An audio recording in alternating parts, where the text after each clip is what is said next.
오늘 말씀은 자기 허물을 능히 깨달을 자 누구리요? 라는 제목으로 함께 나눠보겠습니다.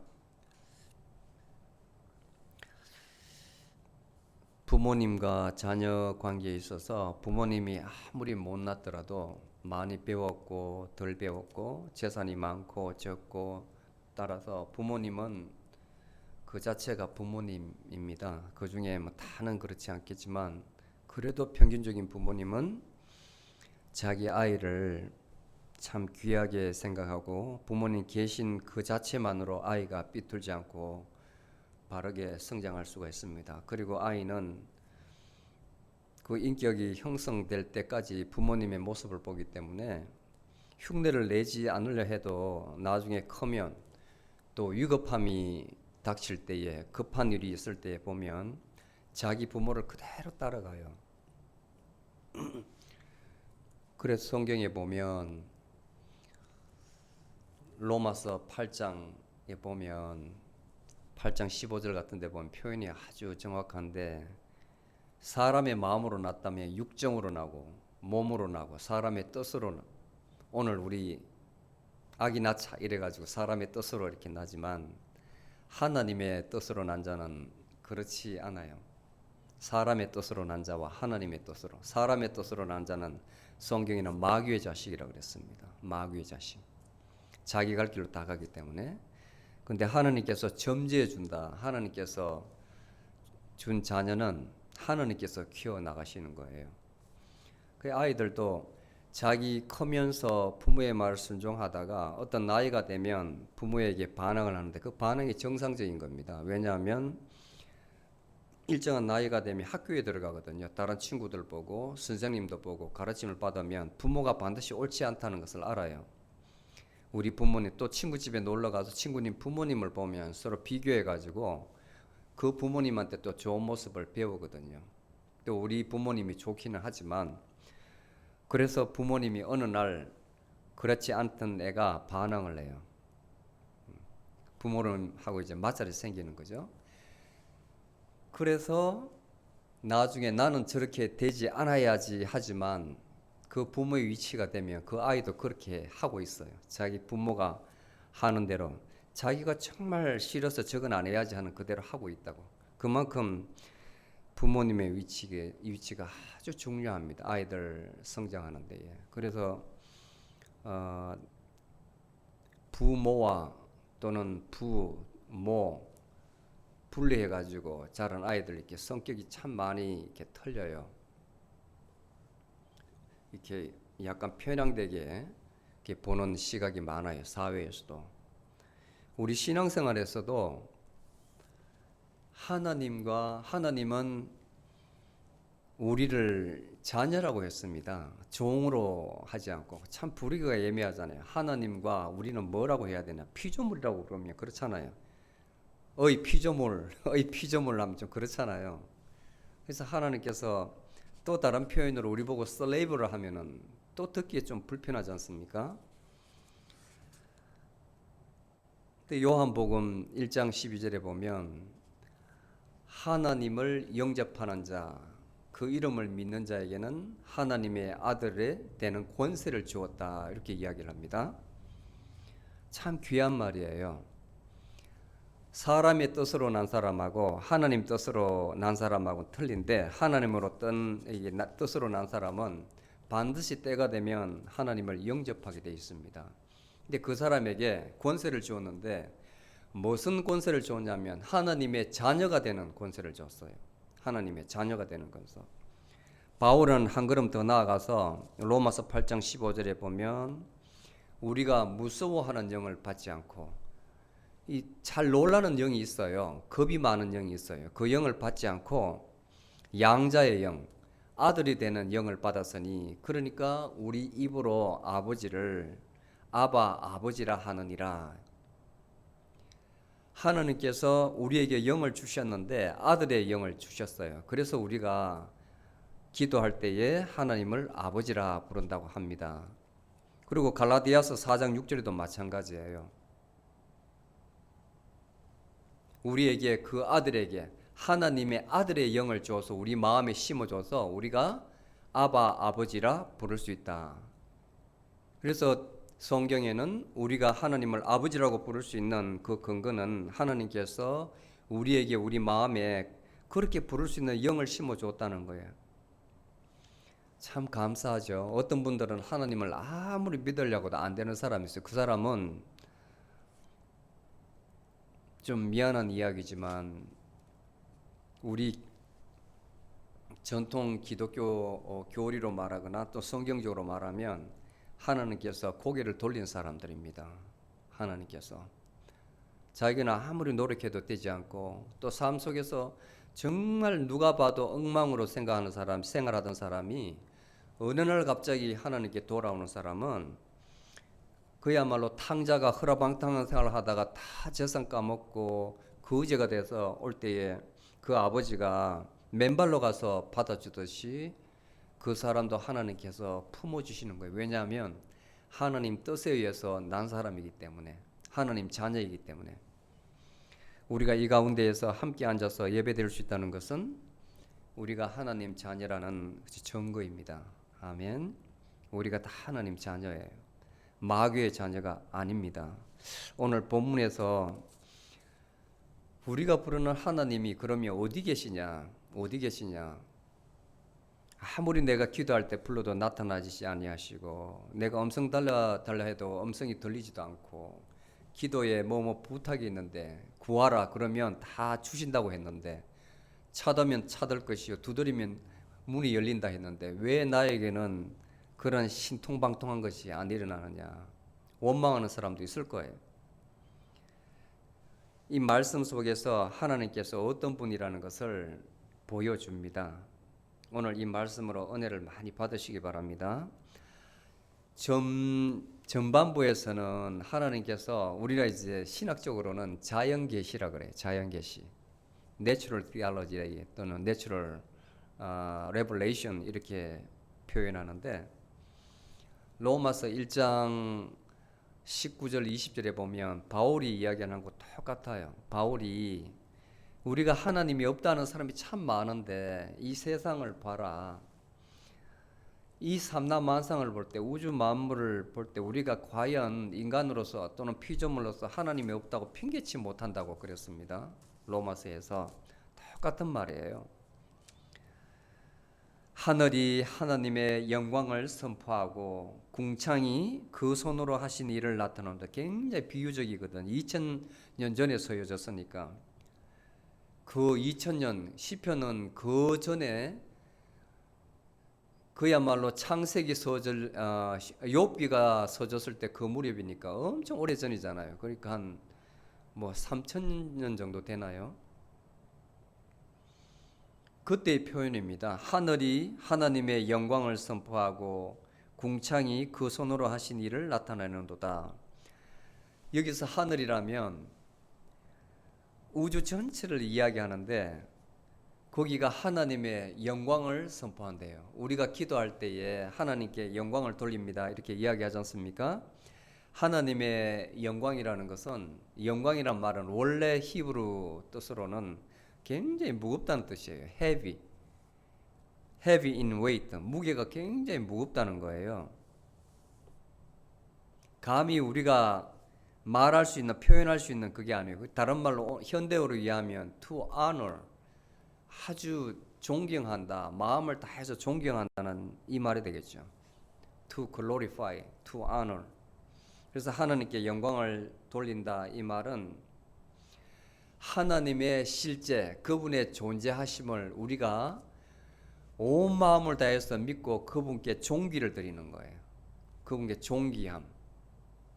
그리고 찬미, 찬양을 드리는 거예요. 시편에 보면 유독히 찬미, 찬양이 많습니다. 그런 말이 많이 나와요. 더 이상 말을 표현할 방법이 없으니까 인간으로서 가장 admire 할 수 있는 존경을 표할 수 있는 것은 우리의 말을 음계를 넣어가지고 노래로 만드는 것밖에 없거든요. 노래로. 그걸 그렇게 해서 올리는 것을 찬미라 그래요. 찬미, 찬양. 하나님께 표현할 수 있는 최상의 표현법. 그래서 하나님 우리는 피조물로서 만물 중에 만물도 우리는 모르지만 하나님께 영광을 돌릴 수 있는 거예요. 그 길가에 있는 가을에 피는 코스모스도 우리가 보기에는 바람이 한들한들하지만 그 자체가 하나님께 찬미 드리고 있는 자기만의 인사일지도 몰라요. 언어를 모르니까 우리만 그렇게 할 수 있는 것 같지만 제가 보기에는 만물도 다 하나님께 영광을 돌리는 것 같아요. 그 나름대로. 왜냐하면 아름다움이 있잖아요. 아름다움.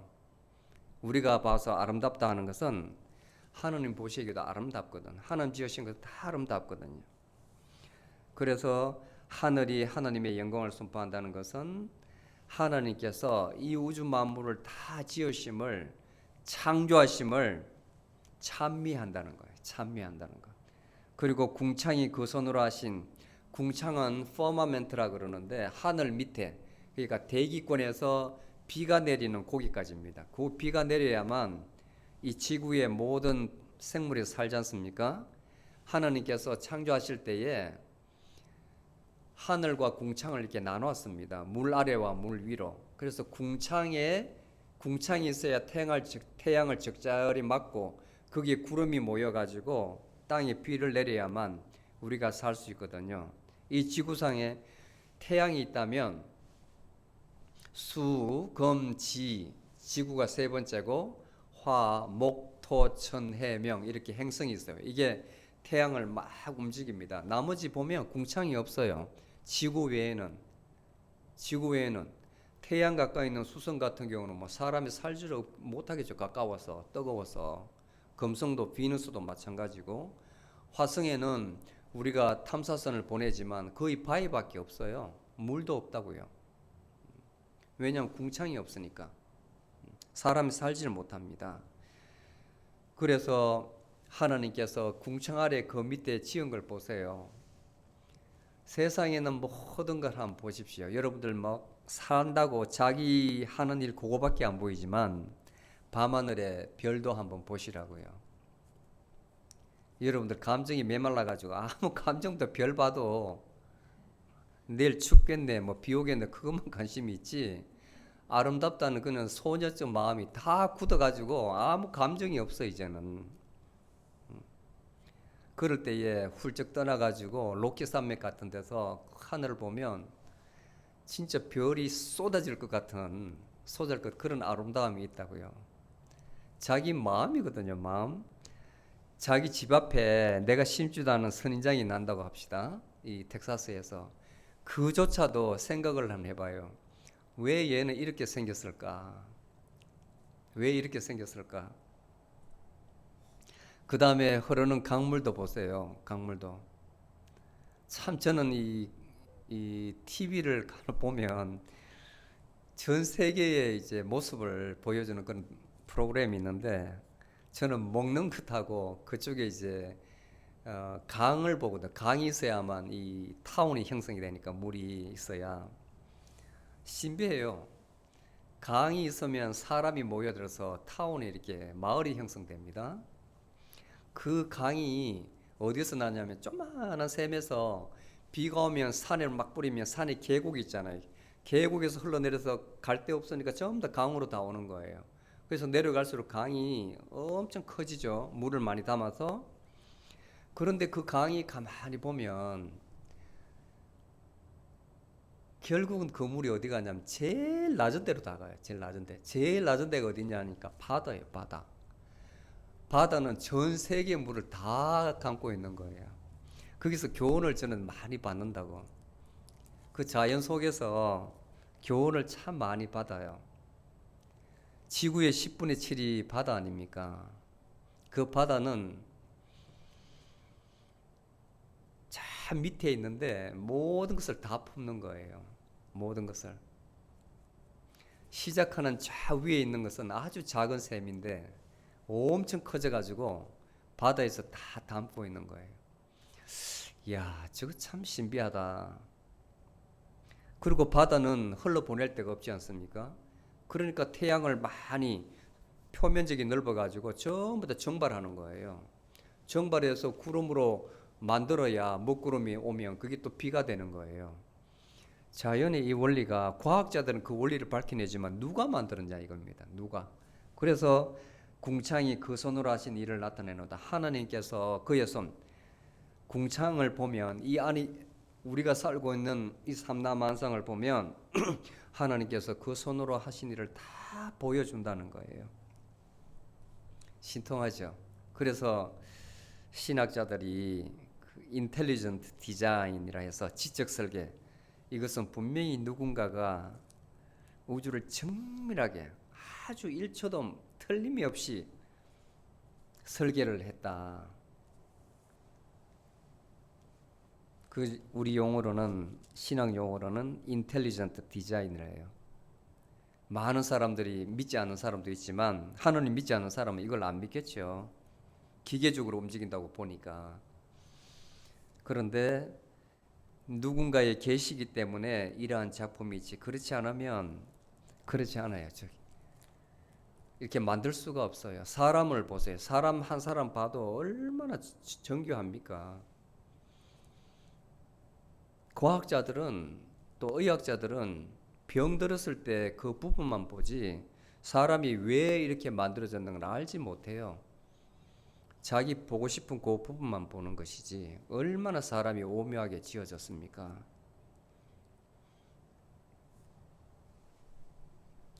그래서 하나님이 영광을 선포한다, 나타낸다는 말은 그분의 존재 자체를 드러낸다는 거예요. 이것만 봐도. 그리고 이어서 날은 날에게 말하고 밤은 밤에게 지식을 전하니, 이 말은 참 시적이죠.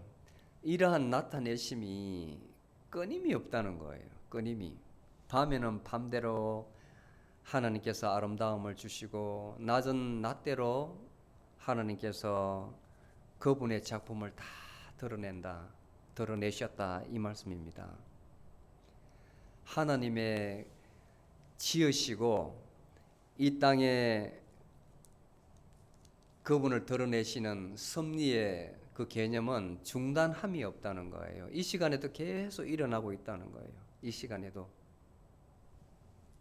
그리고 우리가 현재 지구상에서 겪고 있는 여러 가지 재난 같은 것은 가만히 보면 하나님이 그렇게 하시는 게 아니고 사람이 만든 인재입니다. 사람이 만든 재난. 예를 들어서 겨울에 지나가다가 운전자들이 담배를 피우고 담배 꽁초를 버리지 말라 했는데 버린 사람 있잖아요. 그러면 그 불꽃이 바람이 불면 살아가지고 그 덤불에, 마른 덤불에 붙으면 뭐 바람 불 때는 그냥 퍼지는 거 아니겠습니까? 그 다음에 지구 온난화도 마찬가지예요. 여러분들 여름에 차 보십시오. 얼마나 많습니까? 차 도로에 사람이 전부 다 아스팔트를 놨는데 아스팔트가 열기가 보통이 아니잖아요. 그 다음에 도시 같은 데는 건물을 옛날에는 토담집으로 지었지만 자연 친화적으로 지었지만 요즘은 건물 구조가 다 틀리지 않습니까? 아파트를 뭐 20층, 50층, 뭐 100층을 지어가지고 그 콘크리트가 얼마나 뜨겁습니까? 대낮 동안에. 그리고 밤에는 복사열이라 해서 딱 열기를 뿜어낸다고. 그러면 뭐 화끈화끈하죠. 밤에 나가도. 누가 그랬어요? 다 인재잖아요. 그리고 도로상에 차 다니는 거 보십시오. 갈수록 차가 늘죠. 대기가스를 얼마나 많이 내뿜어요. 이산화탄소를. 이거 오염시키면 결국은 우리에게 다 돌아오는 겁니다. 그 공기가 에어 pollution이 우리에게 다 돌아오고, 여러분들 브레이크 밟는 거 그냥 쉽게 생각하죠. 저같이 이제 원리를 아는 사람은, 그 비즈니스 하는 사람은 안전을 생각해서 그렇게 만들죠. 제일 좋은 재료가 석면이거든요.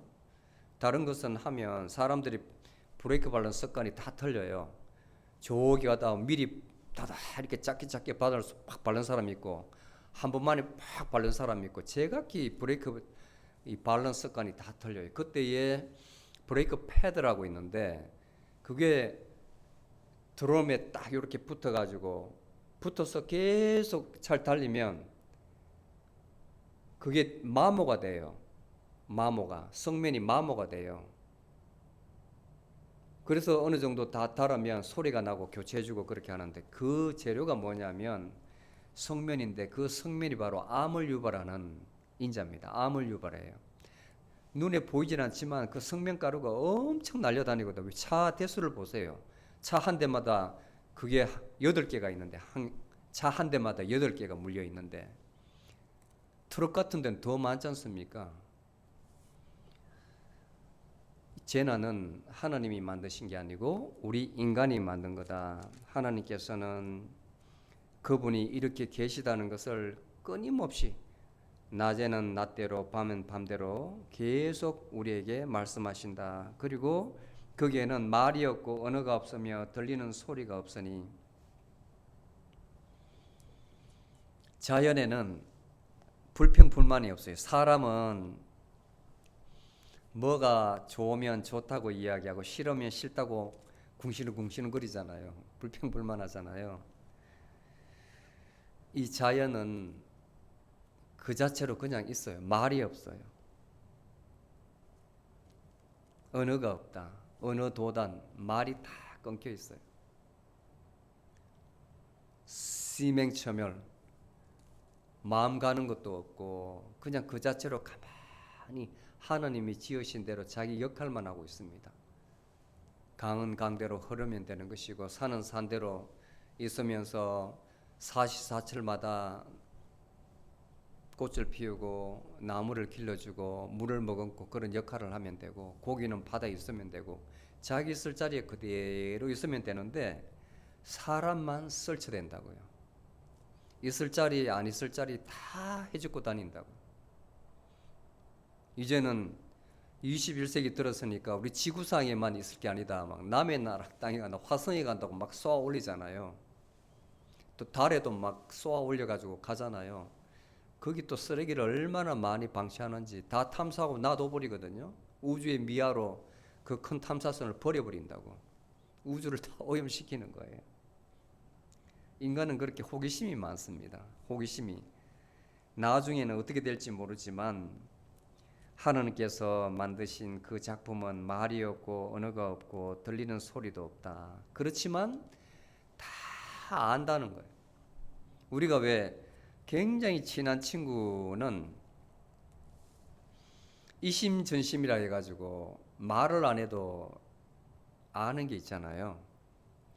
눈빛만 봐도 저 사람이 지금 무슨 생각하고 있다, 무슨 의도가 있다 이렇게 알아요. 이심전심이라 그래요. 하나님께서는 우리에게 말하실 필요가 없는 거예요. 왜냐하면 당신께서 지으신 세상 속에서 자신을 다 지금도 드러내고 있으니까, 지금도 창조하고 있으니까 때만 되면 계속 만들어내세요. 아닌 것은 버리시고. 그 소리가 온 땅에 통하고 그들의 말이 세계 끝까지 이르는 도다. 말이 필요가 없어요. 말이. 그리고 사람들도 여러분들 경험하셨는지 모르지만 여기에서 한국에 있는 누가 있다, 내가 이 생각해서 전화를 했다면 그 사람도 같은 생각을 할 경우가 있어요. 마음이 딱 일치할 때가 있다고. 그 여러분들도 뭔가 좀 이상해서 뭐 딸네 집에 전화한다든가 누구한테 전화하면 그 이상하다는 무엇이 일어나 있어요. 참 오묘하죠. 마음이 있기 때문에 그런 겁니다. 마음은 거리가 없습니다. 말이 없습니다. 언어도 없습니다. 온 땅에 다 통하는 거예요. 온 땅에. 그래서 우리에게 기도가 그렇게 중요한 겁니다. 기도를 하면 하나님께서 반드시 들으시고 그 다음에 그 기도를 당하는 사람, 그 기도를 받는 사람도 그 마음의 변화가 일어납니다. 아멘. 그 가운데 하나님이 해를 위하여 장막을 베푸시고, 여기서 해라고 표현하는 것은 모든 우주의 중심이에요. 해를 중심으로 해가지고 모든 행성이 다 돌잖아요. 장막을 베푸셨다는 말은 이제 해에도 밤을 주었다. 왜냐하면 동쪽에서 떠서 서쪽으로 이렇게 치면 어두워지지 않습니까? 그것을 성경에는 장막을 베푸셨다. 그럼에도 불구하고 해는 빛나고 있다는 거예요. 그 해를 통해서 하나님은 계속 보여주고 있었다. 그래서 옛날 거의 예 없이 모든 국가는 이 해를 신으로 모시고 있었습니다. 왜냐하면 이 해는 어김없이 그 시간에 동쪽에서 떠서 지기 때문에 불멸한다고 보았거든요. 그래서 자기가 세운 왕국이 영원히 불멸하기를 기원하는 측면에서 해를 신으로, 지금도 이집트에 가면 해를 신으로 알고 있어요. 라라 해서. 그리고 바벨로니아도 마찬가지고 많은 나라에서 이 해를 신으로 섬겼습니다. 불멸한다고 해서. 해는 그 방에서 나오는 신랑과 같고 그 길을 달리기 기뻐하는 장사와 같아서 하늘 이끝에서 나와서 하늘 저끝으로 운행하며, 자, 동쪽에서 떠서 서쪽으로 진다. 이 표현을 이렇게 하늘 이끝에서 나와서 하늘 저끝까지 운행하며 이렇게 표현을 했습니다. 그렇지만 이 땅의 생물은 이 태양의 빛을 받음으로 살 수가 있는 겁니다. 태양이 없으면 살 수가 없어요. 모든 생물이 살 수가 없어요. 사람조차도 병이 걸릴 거예요. 태양이 있으므로 모든 생물이 살 수가 있다. 여기서 태양은 하나님의 비유가 되는 거예요. 하나님이 계심으로 우리 인간이 살 수가 있다는 겁니다. 우리 인간 스스로가 하나님이 없다 하고 살 수가 없다는 거예요. 살 수는 있지만, 생물학적으로는 살 수가 있지만 그 영혼은 죽었다는 거예요. 전반부의 결론으로서 하나님께서는 창조주 하나님이시다. 그리고 한 번도 어김도 없이 이 세상에서 사라진 적도 없이 우리에게 다 보여주셨다. 그분의 계심을 보여주셨다는 이야기입니다. 그래서 우리는 마치 태양 없이 모든 생물이 살 수 없듯이 우리는 하나님이 없이 살 수 없다는 이야기입니다. 그리고 7절부터는 말씀에 대해서 나오는 거예요. 말씀. 자, 자연을 통해서 하나님을 알게 해주셨는데 이제는 특별 계시로 해서 우리 인간에게는 말씀을 주신 거예요. 앞에서는 하나님이라고 그랬는데 이제 말씀은 여호와라고 나옵니다. 여호와는 왜 여호와라고 쓰냐면 여호와는 아브라함과 언약을 맺은 사람입니다. 약속을 맺은 사람입니다. 하나님께서 우리 인간과 언약을 맺었기 때문에, 말씀으로 언약을 맺었기 때문에 7절에서는 하나님을 여호와라 이렇게 호칭을 했습니다. 그래서 여호와의 율법은 완전하여 영혼을 소성케 하고, 자, 말씀을 여러 가지로 표현을 했어요. 이렇게 표현하기도 저렇게 표현하기도 하고, 마치 밀가루 반죽을 막 만들어 가지고 피자도 만들고 또는 빵도 만들고 또는 우리가 좋아하는 뭐 국수도 만들고 뭐 등등 많이 반죽을 해서 만들지 않습니까? 말씀을 다양하게 증거하는 거예요. 9절까지 보면 율법이라고 표현하기도 하고 여호와의 증거라고 표현하기도 하고 8절에 교훈으로 표현하기도 하고 계명 또는 여호와를 경외함, 여호와의 규례, 이렇게 6가지로 표현을 해요. 자, 이것을 어떻게 설명하냐면 여호와의 율법, law라고 합니다. 영어로 law, 완전하다. 그리고 우리의 영혼을 소성케 한다. 하나님의 율법은 그야말로 말씀입니다. 말씀이 하나님이시기 때문에 1점도 결함이 없다는 거예요. 완전하기 때문에 우리의 영혼을 살린다는 거예요. 우리의 영혼을. 그래서 우리가 삶 가운데에 허전하다는 사람 참 많이 있습니다. 공허하다는 사람. 이상하게 뭘 해도 채워지지 않고, 돈을 벌어도 채워지지 않고, 자식이 잘 돼도 채워지지 않고, 뭐 등등 뭔가 세월이 지날수록 채워지지 않다고 하는 사람 참 많아요. 오늘 이 말씀입니다. 이 말씀. 완전한 게 있는데 그 완전한 것을 버려 있기 때문에, 멀리 떠나 있기 때문에 그런 거예요. 오로지 완전한 것은 여호와의 율법, 하나님이라는 겁니다. 이 하나님만이, 여호와의 율법만이, 이 말씀만이 우리의 영혼을 충족케 한다 하면 그 말씀입니다. 본인이 이것도 하기 싫다 저것도 하기 싫다 마음이 왜 이렇게 허전한지 모르겠다 하면 자기 마음속에 율법을 받아라는 그 외침이라고 보시면 돼요. 율법만이 우리의 영혼을 살릴 수가 있다. 왜? 완전하기 때문에. 두 번째, 여호와의 증거 테스트모니, 확실하다 우매한 자로 지혜롭게 하며. 여호와의 증거가 확실하다는 것은 sure라고 표현하는데 참되다는 거예요. 그래서 어리석은 자를 지혜롭게 한다, 현명하게 한다. 그 다음에 세 번째, 여호와의 교훈 프리셉트는 정직해서 마음을 기쁘게 하고. 정직하다 말은 올바르다는 거예요. 올바르다. 그러면 우리의 마음이 불안하지 않고 기쁘다는 거예요. 말씀입니다. 지금 말씀을 계속 이렇게 저렇게 표현하는 겁니다. 그리고 여호와의 계명 커맨드먼트는 순결하고 눈을 밝게 하는도다. 순결하다는 것은 맑다, 퓨어, 맑다는 거예요. 그래서 우리에게 선과 악을 구별할 수 있는 능력을 주신다는 거예요. 눈을 밝게 한다는 것은. 어리석어서 이렇게 할까 저렇게 할까 결정도 못하고 이런 사람 참 많잖아요.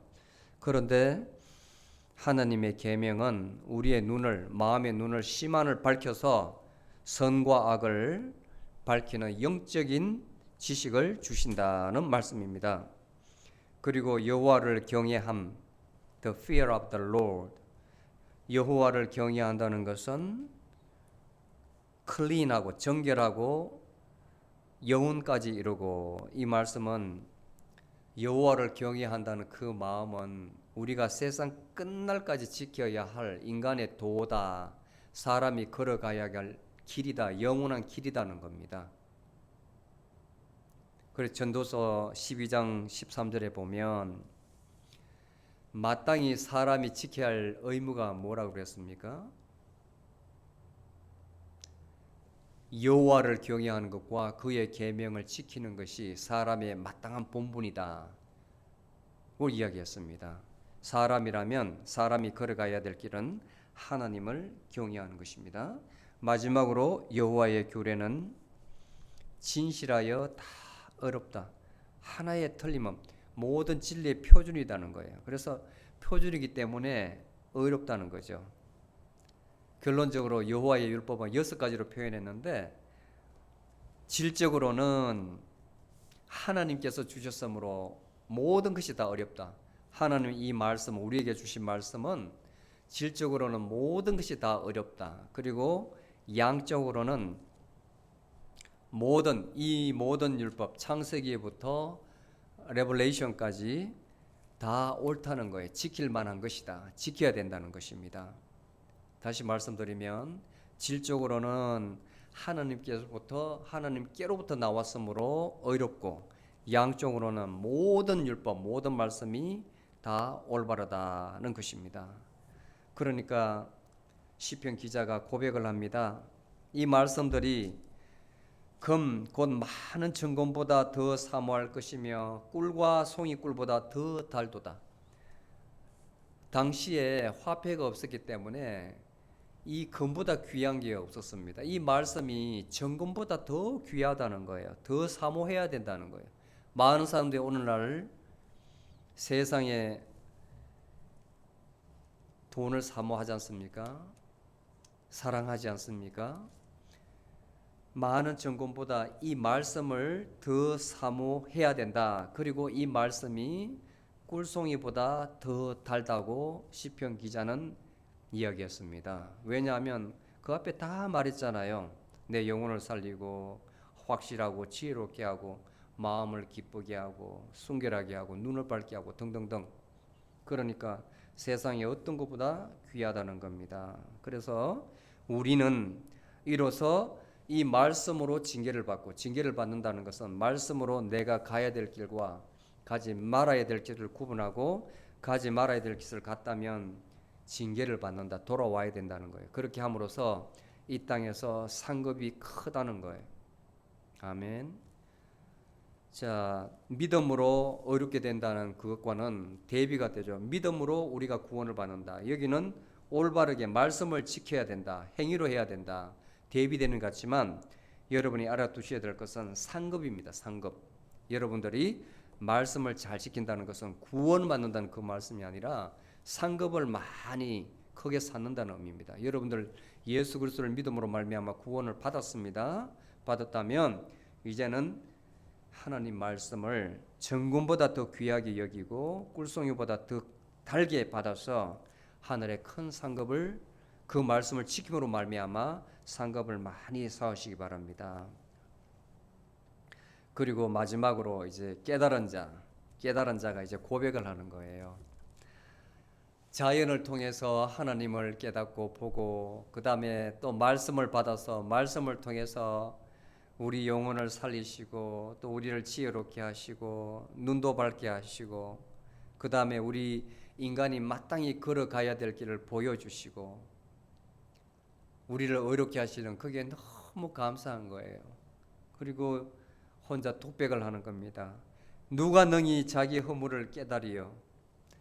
만약에 말씀이 없다면 우리가 어떻게 내가 죄인이라는 것과 내가 무엇을 잘못했다는 것을 깨달을 수 있겠습니까? 기준이 있어야 되잖아요. 기준이 있어야 거기에서 벗어났을 때 내가 잘못했다는 것을 알지. 이 기준이었다면 누구도 허물을 깨달을 수 없다는, 이 허물이라는 것은 내가 모르는 죄를 말하는 겁니다. 알고는 고의적인 죄죠. 그게 바로 뒤에 나오는 고범죄입니다.